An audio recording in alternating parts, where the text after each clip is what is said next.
Doctor রজত ভৌমিকের দৌলতে মধুপুর হাসপাতালে বেহাল চিকিৎসা পরিষেবা। সিপাহীজলা ত্রিপুরা মধুপুর হাসপাতালের বর্তমান হাসপাতাল ইনচার্জ ডক্টর রজত ভৌমিকের দৌলতে মধুপুর হাসপাতালের চিকিৎসা পরিষেবা পুরোপুরি লাটে উঠেছে বলে অভিযোগ।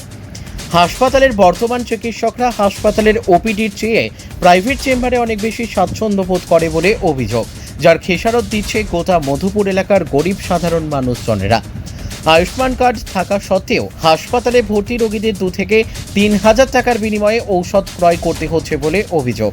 আর এই সবটাই হচ্ছে সিপাহীজলা জেলার মুখ্য স্বাস্থ্য আধিকারিক দেবাশিস সাহা ও মহকুমা স্বাস্থ্য আধিকারিক জ্যোতির্ময় দাসের প্রচ্ছন্ন মদতে। কারণ জ্যোতির্ময় দাস নিজেও সারাদিন প্রাইভেট চেম্বার নিয়ে বিশালগড়ে দিব্যি দিন কাটাচ্ছে, যার দরুন আয়ুষ্মান মিত্রের মতো একজন কন্ট্রাকচুয়াল কর্মীর স্পর্ধা এতটাই বেড়ে গেছে যে সাধারণ মানুষকে আয়ুষ্মান কার্ড সহ চিকিৎসা পরিষেবা পেতে পায়ের ঘাম মাথায় ফেলতে হচ্ছে মধুপুর হাসপাতালে। এমনই অভিযোগ রোগীর পরিবারের লোকজনেদের। ত্রিপুরা থেকে বিক্রম কর্মকারের report, crime press Bengal news. যে সমস্যা বলতে আমার জ্বর, শরীর বিবেদনা, ইত্যাদি প্রবলেম, শরীরের জ্বালা যন্ত্রণা, জ্বালা যন্ত্রণা এ লেগেছে। কি ভর্তি আছেন আপনি? হ্যাঁ, ভর্তি। কবে ভর্তি হয়েছেন? গেছে কালকে। আপনার সমস্যা কি?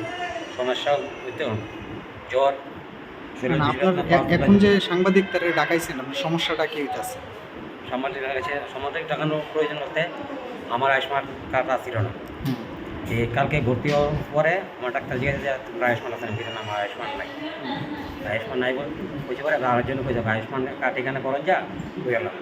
এই কথা কইতে পারে আমি নিয়ে কার্ড জমা দিছি, আধার কার্ড জমা দিচ্ছি পারে তোমার রেশন কার্ডটা তুমি আছে, রেশন কার্ড জমা দেবো, রেশন কার্ডটা আইন রেশন কার্ডটা আইন না দিছি পরে আমাদের কার্ড নাম্বার, আধার কার্ড নাম্বার সব কিছু রাখছে, আমার ছাপ রাখছে, রেখে দেবো দুপুর দিকে আই।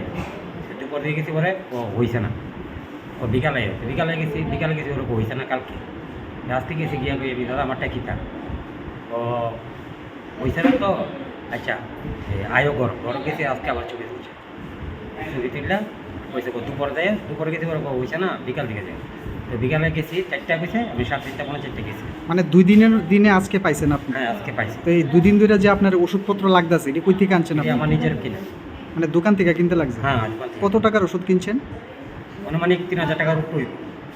আচ্ছা, তো আয়ুষ্মান কার্ডটা কি এন্ট্রি হয়েছে না? না, কইছে কার্ডটা দেওয়ার পরে আমি কইছি দাদা আপনার কোনো কাজ নেই, না কোনো কাজ নেই, তুমি নিয়ে জমা দো দিল বাস। আমি কার্ডটা দিয়ে করছি, এনে দিছি ডাক্তারের কাছে। তো আজকে যে আপনি ভর্তি 2 দিন হয়েছে, এখন পর্যন্ত আয়ুষ্মান কার্ড পাওয়ার সত্ত্বেও আপনি কি কোনো ওষুধপত্র পাইছেন হসপিটাল থেকে? না। কেন পাইছেন না? কেন পাইছি?